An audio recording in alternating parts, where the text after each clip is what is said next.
And UN peacekeeping Owing to the dynamic nature of conflict around the world, members of the United Nations Security Council have come to the realization that responding effectively to contemporary regional and transnational threats, such as terrorism, health crisis, and human trafficking, to mention a few, requires improved cooperation among sub-regional, regional, and then international organizations.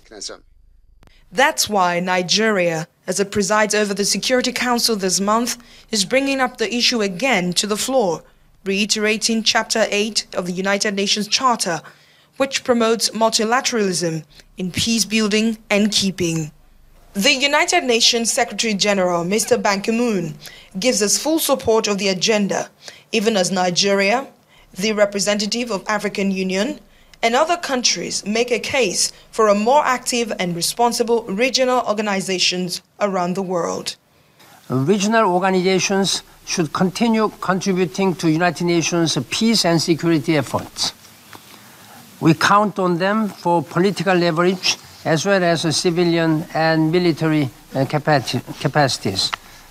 In West Africa, for example, the Economic Community of West African States has made landmark achievements in the maintenance of peace and security, particularly in addressing conflicts in Liberia, in Sierra Leone, in Guinea-Bissau, among others. This underscores the success of the organization's framework for conflict management. While many countries here agree that regional organizations are indeed the first responders to neighboring crises, alluding to the need for the Council to encourage and support them in line with the principles of the Security Council, India's interpretation of Article 8 of the UN Charter blatantly rejects this view, calling into question Africa's ability to commit to peacekeeping. Talking of Africa, the United Nations cannot disengage with the continent by subcontracting peacekeeping to regional arrangements.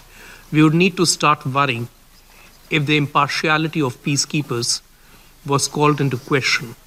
This, however, is a possibility that cannot be ruled out with the regionalization and sub-regionalization of peacekeeping. Based on these concerns and more, it is obvious that this conversation is far from over. From the United Nations in New York, Adeshewa Josh, Channels Television News.